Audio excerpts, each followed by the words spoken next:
Olá, boa tarde. A dependência em pornografia pode trazer sérias complicações como ansiedade, depressão e ser mais difícil de ser tratada do que o vício em drogas. Mas o que pode ser considerado dependência em material pornográfico? É justamente para entender essa situação que recebo aqui no Papo com Ela a especialista em sexualidade humana, neuroplasticidade e psicologia, a Letícia Balducci. Ela também é a idealizadora do Despornifique-se e autora do livro Manual para uma Vida Despornificada. Letícia, muito obrigada por aceitar o nosso convite, para que a gente pudesse falar mais sobre essa questão que envolve a dependência em pornografia. O que leva uma pessoa a desenvolver esse tipo de dependência, né? Existem traços ou características que facilitam esse processo? Obrigada, Michele, pelo convite. Não, na verdade não existe uma predisposição genética para o vício em pornografia, né? Então qualquer pessoa pode desenvolver esse mau hábito, visto que ela não tem educação sexual, então o fácil meio de acesso a este conteúdo faz com que muitos homens, até mulheres e menores de idade se engajem facilmente, porque está disponível em qualquer lugar do mundo, a qualquer hora, através do dispositivo móvel que a gente tem aqui. Então as pessoas hoje estão facilmente se viciando, não têm educação sexual, elas querem algum tipo de informação, querem entender sobre o assunto e por uma via fácil acabam entrando neste caminho. Porque os estudos a respeito da sexualidade humana avançou, só que essa informação ela não é disseminada, ela não é trazida com facilidade quanto é o conteúdo explícito, que é tudo menos educação sexual. Quando você fala pra gente dessa busca por informação e essa facilidade que o conteúdo pornográfico oferece de acesso, existe alguma regulamentação que fale no Brasil sobre a disponibilidade desse tipo de conteúdo? Existe alguma restrição, alguma proibição ou isso não é regulamentado no país? Olha, ano passado eu tive um projeto chamado Diga Não à Pornografia aprovado ali, com o apoio do governo do estado. A gente levou essa conscientização a escolas. Ano passado também estive em audiência pública. Pela primeira vez na história foi trazido o tema da pornografia como uma crise de saúde pública, então está se falando mais sobre isso. Agora, regulamentação não tem. Não existe nenhuma forma. Então, como eu falei, qualquer pessoa em qualquer lugar do mundo, independente da idade, pode ter esse acesso. Porque ele visa o lucro. Então, e assim, não é tratado como se fosse algo ilegal, criminoso, apesar de ter temáticas sim criminosas. Só que eles colocam a fachada do tipo entretenimento adulto. Mas sim, tem ali temas e gêneros extremamente criminosos. E nem toda a pornografia ela é consentida. Né? Alguns são até do tráfico sexual. Você disse pra gente que houve uma audiência pública e pela primeira vez essa questão da pornografia está sendo vista como um problema de saúde pública. Quais são as decorrências do vício em pornografia ou da dependência em pornografia, se esse é o termo mais apropriado? O principal deles é a questão dos danos neurológicos no cérebro. Porque quanto mais você utiliza desse conteúdo para obter algum tipo de prazer rápido, ou seja, o químico, né, dopamina liberado em doses muito grandes faz com que você mude a sua percepção da realidade. Então surgiram inúmeras pesquisas lá em 2016, um estudo alemão, que diz que o consumo deste conteúdo reduz o cérebro a um estado mais juvenil. Então a inteligência da pessoa ela fica em segundo plano, ela perde ao longo do tempo a capacidade de fazer raciocínios lógicos, simples, do tipo assim, será que o não dela quer dizer não mesmo? Mas será que ela não gostaria que eu realmente insistisse um pouco mais? O assédio ele começa a ficar não tão importante assim, por isso que a gente vê inúmeros casos em empresas do assédio, do abuso e do estupro também, né? Então, o principal é o dano neurológico. A gente fala de dessensibilização cerebral, porque quanto mais você consome, mais tolerante você fica e mais conteúdo você quer. E é conteúdos cada vez mais degradantes. Então, se você começa vendo um sexo pelo sexo, fica chato. Aí você tem que olhar um sexo com violência, também fica chato. Eu quero ver um incesto, eu quero ver várias pessoas, eu quero ver menor de idade. E aí vai ficando cada vez pior. E uma hora você fica tão tolerante que você não quer mais ver. Inclusive saiu uma pesquisa pelo psiquiatra Norman Doidge que ele diz que consumidores de pornografia, eles tendem a querer conteúdos mais violentos e até desejarem o que viram e têm 6 vezes mais chances de estuprar alguém do que aqueles que não consomem. Ele não fica só no consumo, ele quer praticar também. Uma hora ele sente a vontade de dar continuação à euforia. Então, se ele está no relacionamento, ele acaba tendo até relações extraconjugais, desejos ali perversos, até por menores, enfim, não sei o que pode ser, mas acaba até fetichizando pessoas. Então, ele começa a ter dúvidas em relação à própria sexualidade, ele não sabe se ele é homossexual, se ele gosta de pessoas transexuais, enfim. Ele acaba tendo dúvidas em relação a ele mesmo. Eu falo que a pornografia ela faz com que a pessoa ela tenha uma crise de identidade. E eu falo assim, não ache que a sua sexualidade ela está desconexa com a sua identidade. Na verdade, a sexualidade diz muito sobre quem nós somos e o valor que damos a outra pessoa. Então, assim, fique atento ao que você está usando para se entreter e o conteúdo que você usa para aprender sobre sexo. Mas o principal dano é esse aí, o dano neurológico. Em segundo plano está as disfunções sexuais. Então o homem, ele acha que é daquele jeito, ele acha que tem que ter uma certa performance, a mulher também coloca toda a expectativa dela no homem e acaba que ambos não têm prazer.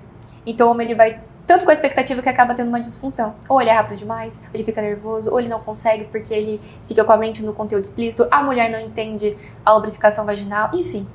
Esse é o segundo ponto. Você estava dizendo pra gente desse consumo que vai crescendo e ele vai se tornando cada vez mais perverso por vezes. Mas quais são os indícios que eu tenho de que esse consumo de pornografia é um problema?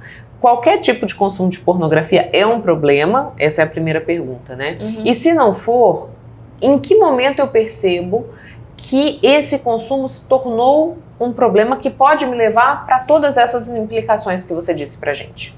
As pessoas sempre me perguntam isso. Letícia, todo tipo de pornografia, e se for uma pornografia mais leve? Existem os dois tipos de pornografia, o softcore e o hardcore. Então, pornografia de um lado e temos a arte erótica de outro, que são dois opostos.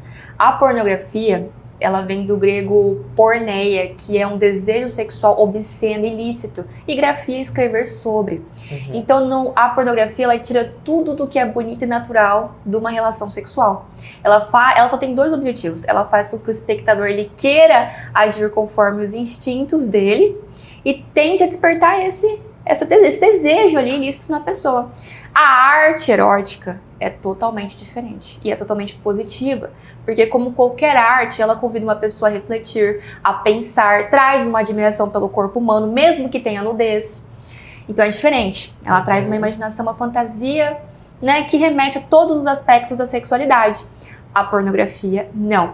Então, como eu falei, existe a softcore e a hardcore, uma pornografia mais leve, que a gente vê muito em filmes, nas séries, mas traz no fundo ali uma certa apelação. E o que a gente vê nos filmes eróticos.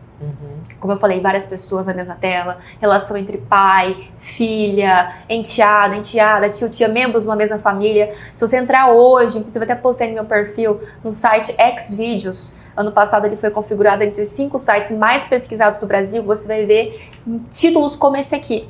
Olha só o que meu pai faz comigo quando a mamãe não está em casa. Você vai ver agora, na primeira página, você vai entrar com você. A gente vê, nossa, o meu padrasto fez isso e a menina tá usando uma calcinha infantil no vídeo. E ela é retratada como muito mais nova. Ela pode ter mais de 18 anos, mas ela é retratada como se fosse uma criança. E fora que a gente não sabe se tem mais ou não de 18 anos, porque qualquer pessoa pode postar um vídeo ali e lucrar com o site. Que é o que a gente chama de tráfico sexual de pessoas. Parece o nome ser muito forte, mas qualquer pessoa pode ser vítima do tráfico sexual.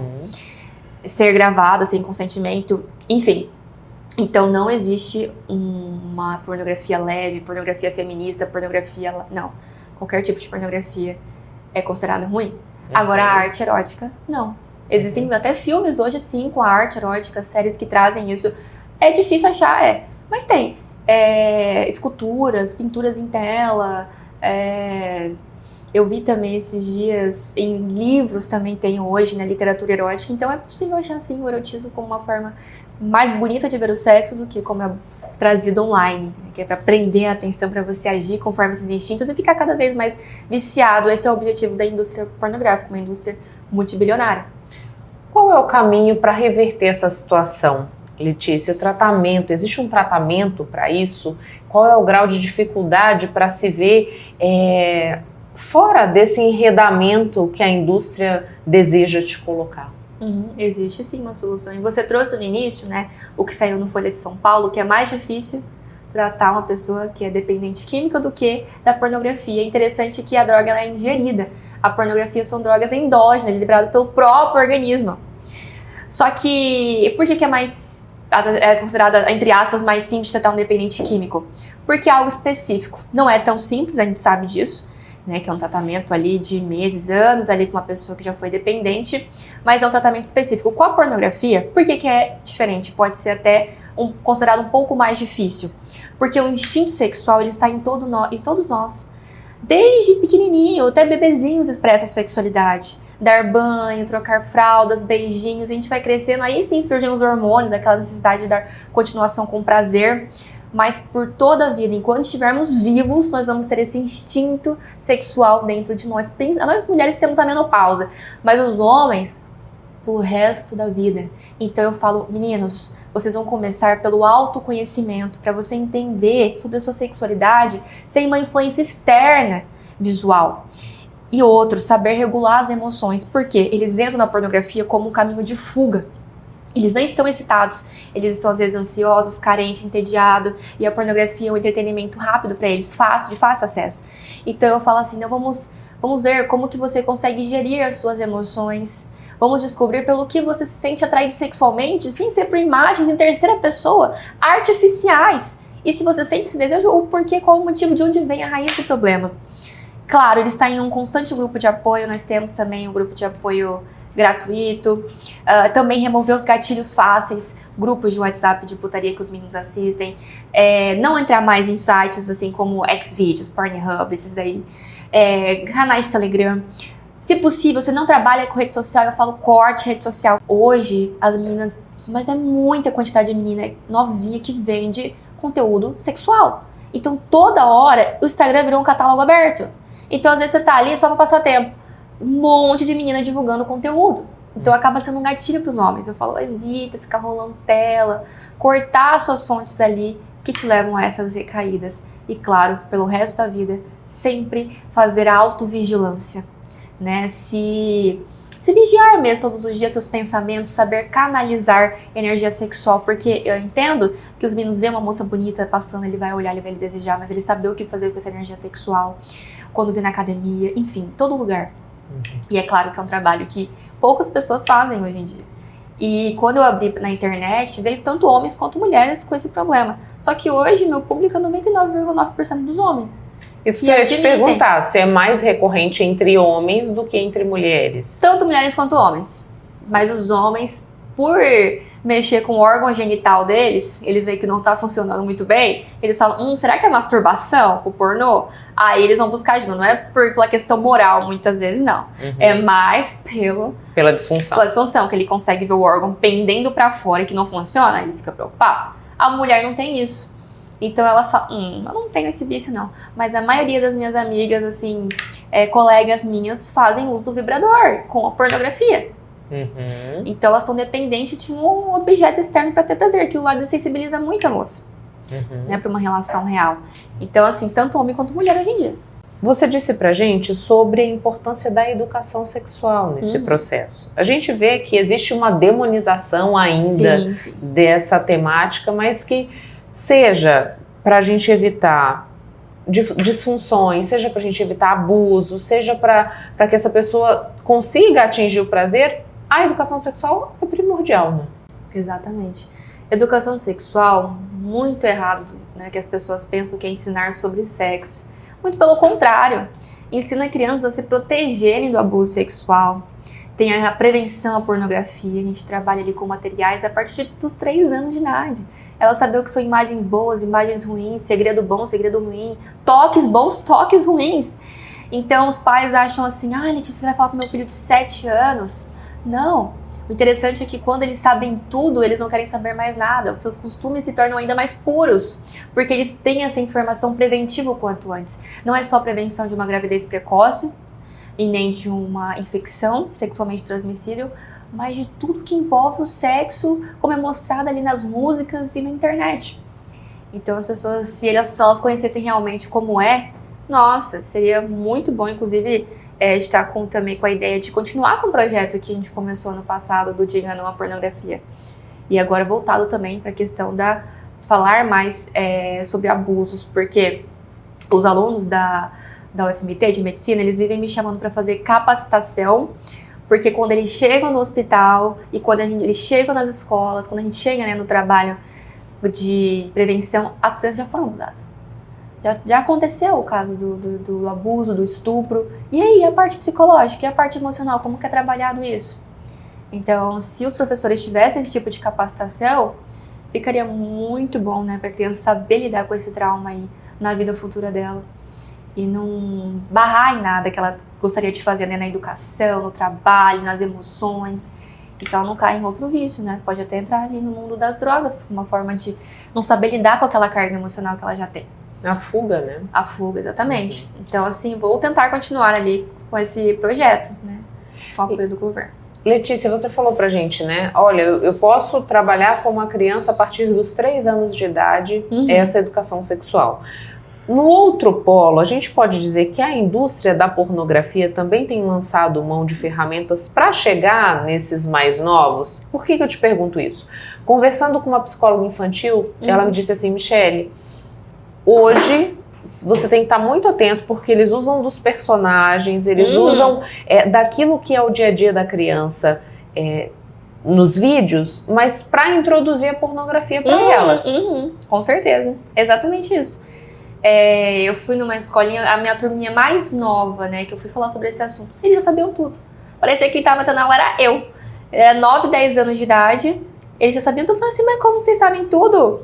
Ah, porque a gente vê as animações japonesas, começa com um videozinho ok, bonitinho, mas aí tem um personagem X que fala tal coisa sexual, ou que faz tal prática sexual, aí eles sentem dúvidas, vão ver outros e vai escalando. Então eles já sabem tudo isso, porque é introduzido desde cedo nesses desenhos. E tem até no YouTube. Às vezes tem uma thumbzinha que parece de um desenho quando você entra em outra coisa. Então os pais, eles precisam ficar muito atentos aos que os filhos estão vendo online. Quando eu tinha uns 18 anos, eu dei aula de inglês para aluninhos de 9, 10 anos de idade. Foi meu primeiro trabalho. E eu vi os meus aluninhos de 9 anos na sala de informática assistindo pornografia explícita. Eu travei, eu falei, meu Deus do céu, eu fiquei assim, em choque. Não soube nem o que fazer. Eu falei assim, gente, se era na minha época, eu já tinha acesso à internet, imagina hoje. E foi aí que eu comecei toda essa pesquisa, né? Eu comecei os artigos, eu falei, nossa, essa informação tem que chegar a mais pessoas. E foi aí que eu escrevi meu livro, Manual para uma Vida Despornificada, que foi a partir do meu livro físico que eu trouxe o trabalho para a internet em formato de cursos e treinamentos. Tá enriquecendo cada vez mais. E vamos lá continuar esse trabalho para que chegue a mais pessoas e elas entendam que a pornografia não traz benefícios, né? Exatamente. As pessoas não se conscientizam, né? Acham que é só um entretenimento inofensivo, só que não é. Ela tá mexendo com a forma que você enxerga outros seres humanos, como você lida com o próprio corpo e como você obtém prazer, como você se relaciona ali com o seu parceiro. Tem muitas moças que falam, Letícia, meu marido tá preso na pornografia. Letícia, meu namorado não quer ter mais relações comigo, porque ele não... Será que eu não sou suficiente? Eu sinto que eu não consigo competir com o que ele está vendo nas telas. Então, é complicado para a relação a dois também. Muito obrigada pelas informações, Letícia. É isso. Obrigada a você, Michele. A gente vai a um breve intervalo comercial e volta já. Não saia daí.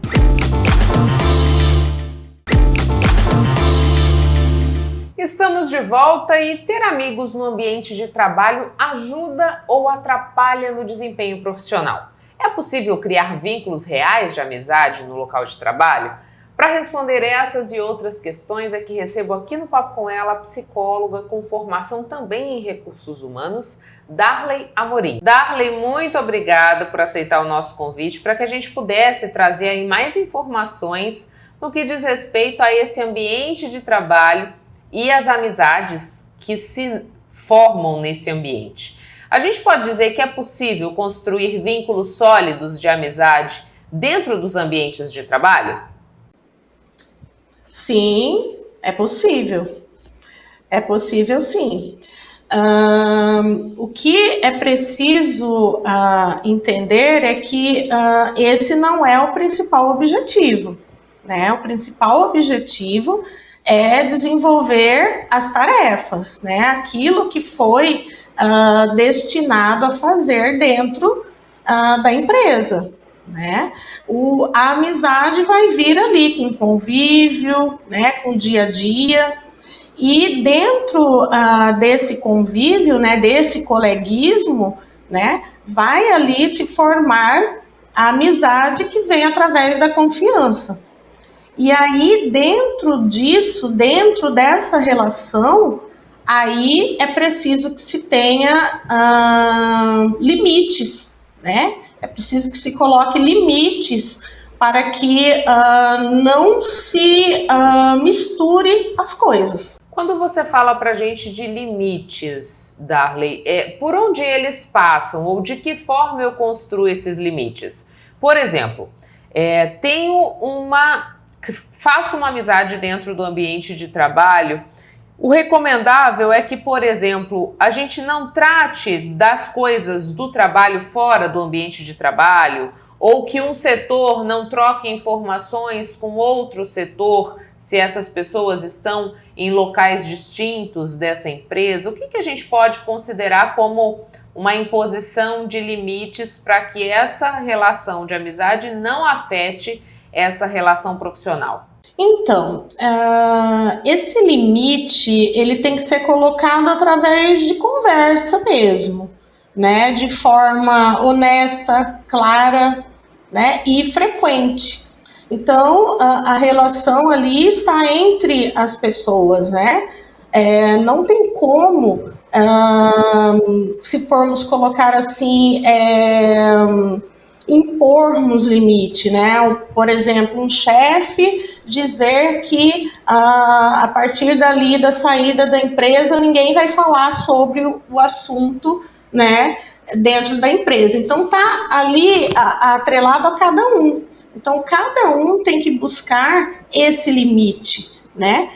Lembrando que está sendo ali colocada a vida de cada um, né? Por quê? Porque isso pode ser prejudicial, né? Ali dentro da empresa, o objetivo é o trabalho, né? As outras coisas, a amizade, o coleguismo, vem como consequência, né? De se ter ali essa relação.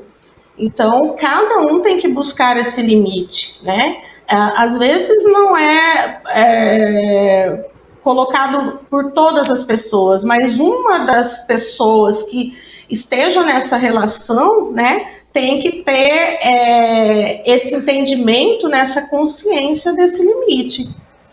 E tem que ser de forma clara mesmo, né, através da conversa. E me diz uma coisa, Darley, quais são os prejuízos que a falta de limite pode trazer para esses profissionais? Olha, começando aí, né, porque quando a gente fala de trabalho e amizade é muito mais difícil, porque existe, né, a competitividade. Então, ali dentro do trabalho, muita gente, muitas pessoas evitam até, né, ter amizades no trabalho, porque ou já tiveram, né, experiências negativas, onde não conseguiram estabelecer esses limites. Então, esses limites, eles devem ser claros em conversa no dia a dia mesmo. Por quê? Porque isso pode implicar, né, em fofocas e com isso, né, resultar aí até na perda do emprego, né? E aí, como consequência, né, ter aí a falta da empregabilidade, né, a falta do recurso, né, que é levado para casa, para a família, enfim. Então é algo muito sério. Por isso tem que ser estabelecido antes, né? A questão da produtividade, ela pode de alguma maneira ser também prejudicada? Pode ser prejudicada. E aí, como começamos a falar de limite, tudo está nesse equilíbrio, né? Por exemplo, quando se tem ali uma amizade dentro da empresa onde se conversa demais, né, onde se traz ali assuntos indevidos, né, que ao invés de estar ali desempenhando o papel, né, que se tem que fazer, está perdendo tempo, né, conversando. Então, isso tudo está na questão do limite. Então, isso tem que ser colocado, por isso tem que ser colocado frequentemente. Então, é uma coisa frequente. Quando acontece, se posicionar. Então, a gente fala de indivíduos. Então, tem indivíduos que têm dificuldade em seguir regras, né? Em se colocar limites. Então, quando se fala do indivíduo, né? A gente precisa pensar que se tem dificuldades aí nessa relação.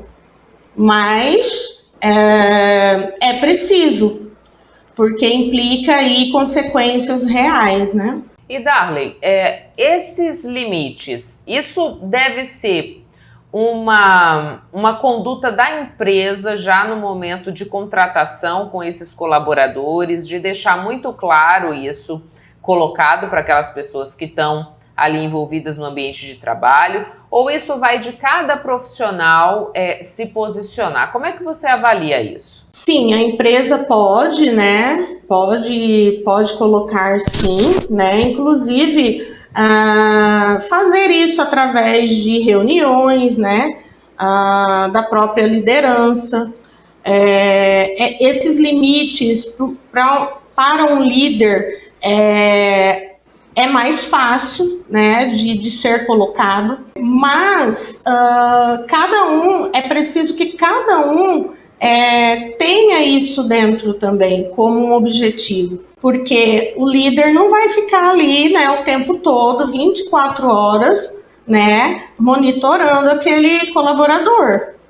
Então é preciso que ele traga para si, né, de que ele precisa disso.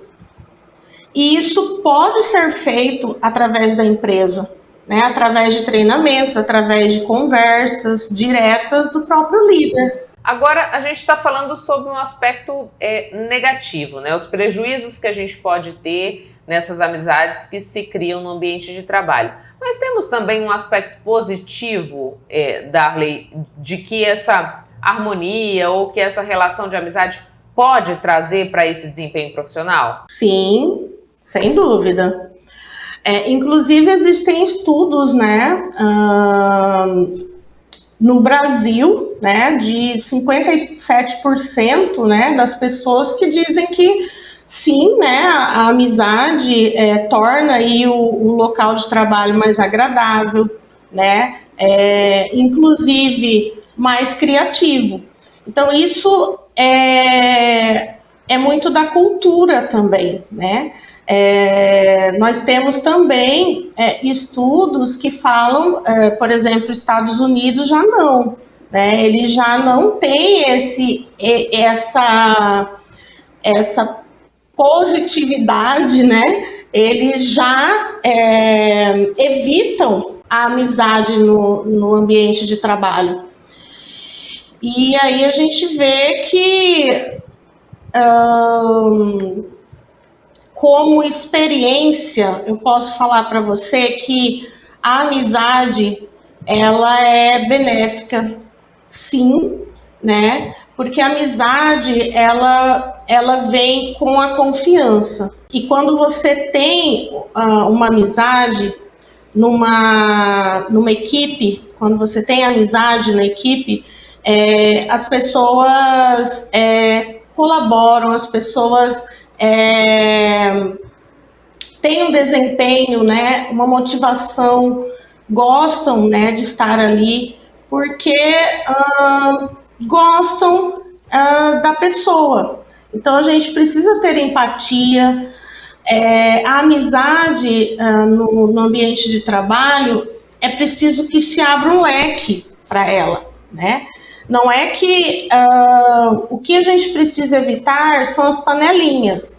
Por exemplo, eu tenho uma pessoa que eu tenho muita amizade, e aí eu vou beneficiar aquela pessoa. né? Eu vou fechar aquele círculo com aquela pessoa, ou com algumas pessoas, né? E isso que não deve acontecer dentro do ambiente de trabalho. Mas a amizade é benéfica, sim, né? Dentro desses limites, né, que nós falamos. E é possível que os subordinados criem uma relação de amizade com as lideranças? Ou isso já fica mais complicado no sentido de confundir, né, os limites até que aquela relação estabelece ali no ambiente profissional? Pode se criar, sim.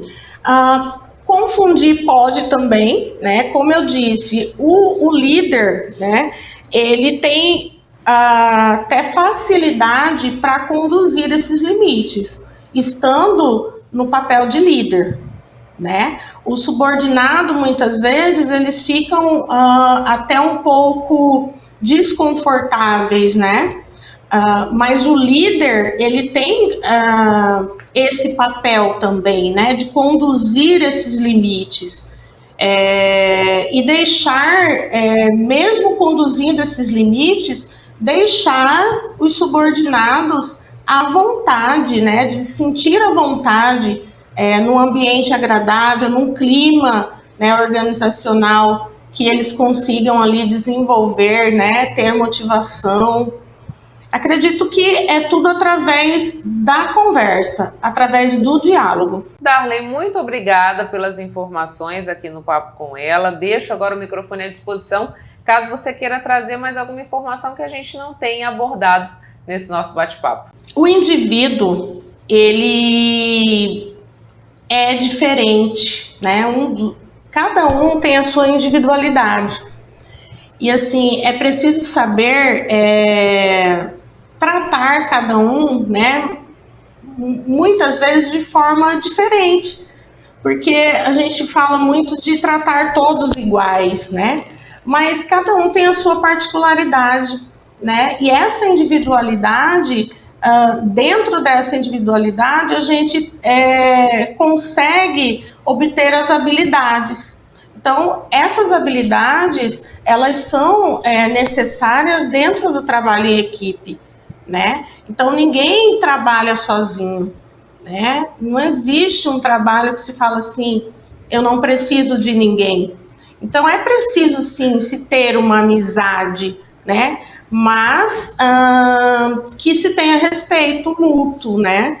Ali dentro do trabalho, é preciso deixar essa competitividade que é levada em primeiro lugar, né? E abraçar trazer como uma ajuda mútua, né, de cada um, para fazer funcionar, porque é uma engrenagem, na verdade, né? Então, um precisa do outro e cada um tem uma habilidade, porque é individual de cada um. Muito obrigada. Por nada, de nada. Pessoal, precisamos falar de um assunto sério, que é a violência contra a mulher.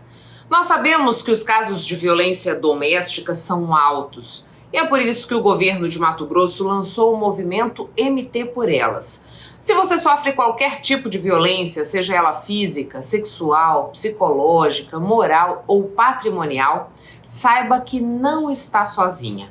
O programa Ser Família Mulher lançou este movimento para dar um basta à agressão de milhares de mulheres por todos os lugares. Não podemos mais ignorar gritos de dor e sofrimento. O governo de Mato Grosso está pronto para acolher qualquer mulher que esteja sofrendo algum tipo de violência. Denuncie 180. Em casos de emergência, ligue 190. Repetindo, denuncie 180. Em casos de emergência, ligue 190. Governo de Mato Grosso. A gente vai a um breve intervalo comercial e volta já. Não saia daí.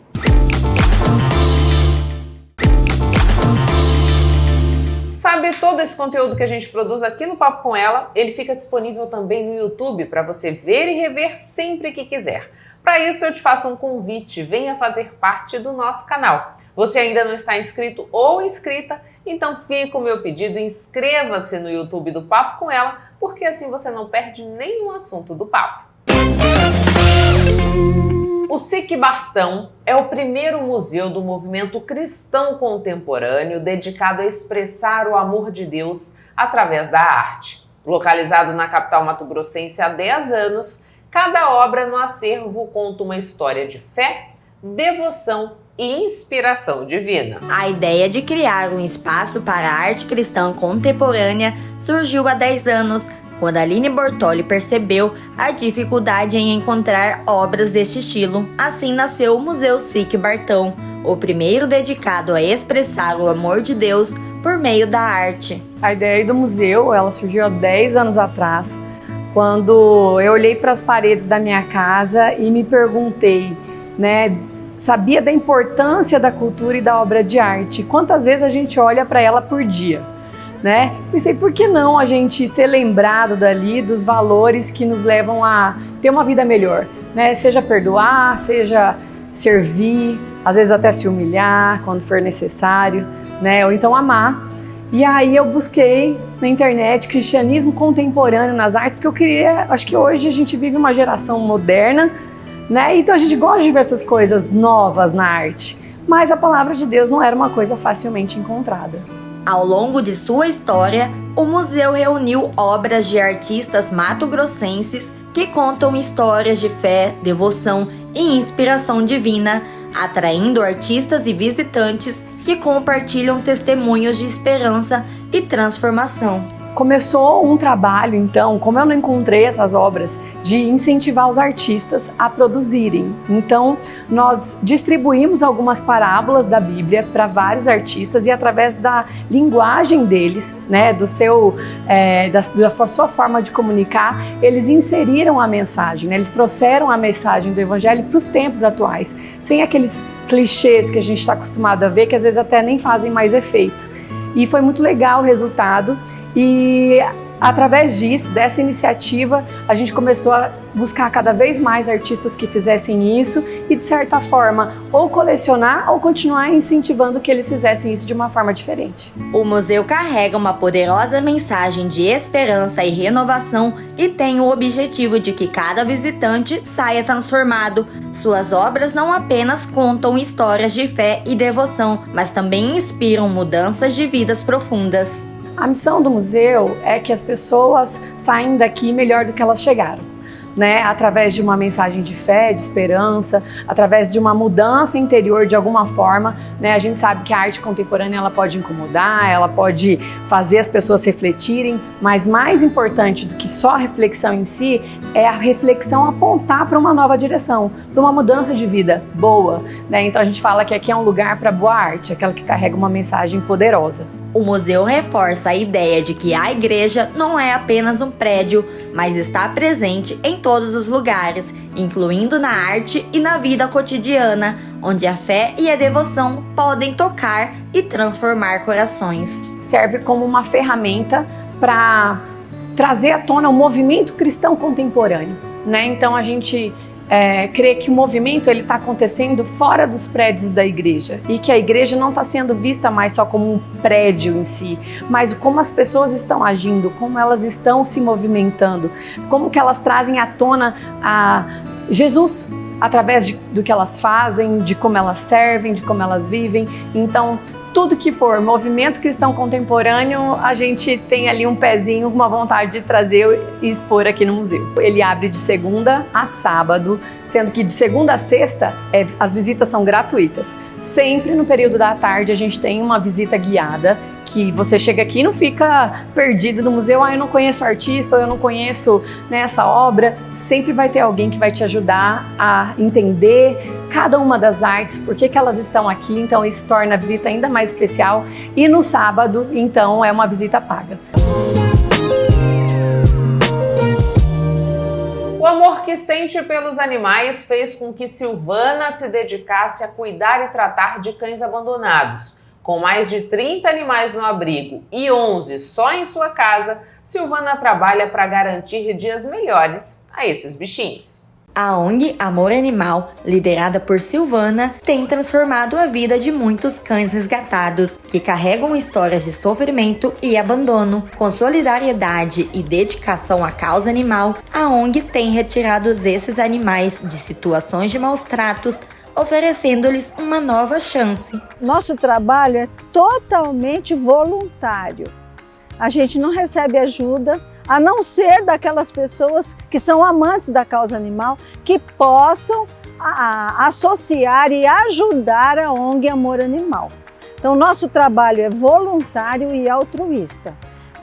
A gente tem um funcionário aqui que trabalha o dia todo, depois um outro voluntário que vem aos domingos, então são 7 dias por semana, 365 dias por ano, os animais tendo a alimentação, a limpeza do local, assistência veterinária, enfim, todos os cuidados para que eles tenham dignidade e possam viver bem nesse espaço que nós conseguimos para eles. A ONG opera de forma voluntária e os associados atuam por conta própria. As veterinárias, O veterinário é responsável pela saúde deles, então nós nos deslocamos até a clínica veterinária para levar o animal que esteja doente. Quanto à alimentação, eles comem ração seca, e às vezes misturada com uma ração úmida. O recurso é vindo dos nossos salários, no nosso próprio bolso, e também nós fizemos um projeto com o Ministério Público Estadual e conseguimos um valor pequeno, advindo de políticas públicas do Ministério Público para que a gente consiga reverter essa verba em ração. Então nós temos um valor reservado para alimentação, mas para manutenção do abrigo, material de limpeza e as despesas veterinárias saem do bolso dos colaboradores. Por meio de cuidados e carinhos, Silvana e sua equipe dão a esses cães a esperança de dias melhores, mostrando que é possível mudar a realidade difícil com amor e compaixão. A gente já resgatou mais de 200 animais. E quando o socorro chega a tempo de você salvá-los, isso estimula a gente a resgatar e salvar mais. A gente já resgatou mais de 200. Eu, particularmente, resgatei mais de 100 cães que sobreviveram aos maus tratos e ao abandono. Muitos marcaram a minha vida. Eu já resgatei cães violentados sexualmente. Eu já resgatei cães esfaqueados. Eu já resgatei cães cobertos de carrapatos, infestados de carrapatos. Então são várias histórias tristes. Cães atropelados, cães com miíase e bicheira, cães com leishmaniose. Inclusive, a leishmaniose nesse país, ela precisa ser tratada com seriedade. A leishmaniose é uma epidemia e ela é uma zoonose, é uma doença que passa para o humano. E quem transmite a leishmaniose para o cão é o mosquito palha contaminado, é a fêmea do mosquito palha contaminado. Então isso tem que ser levado a sério, algum mecanismo de extinção desses mosquitos. Essa ação solidária, que nasceu de sua paixão pela causa animal, tem transformado profundamente a própria trajetória de Silvana, mostrando o poder do amor em cada resgate. Eu até me emociono. Mudou minha vida totalmente, porque eu nunca tive um cachorro. Na minha vida eu nunca tive um cachorro sequer. Eu fui ter um cachorro com 52 anos de idade. Eu não enxergava o sofrimento, eu não enxergava a dor, porque hoje cientificamente é comprovado que os animais são sencientes. As pessoas os tratam como lixo, como coisas. Eles sentem dor, frio, fome, calor, sede, eles são sencientes. Se quiser colaborar, ligue para a gente. O nosso número é 65 981193351. E nosso Instagram é amoranimal.cuiabá. Sigam-nos no Instagram, lá teremos todos os animais para adoção, nossas rifas, nossos eventos, nossos resgates, e você vai gostar de nos acompanhar.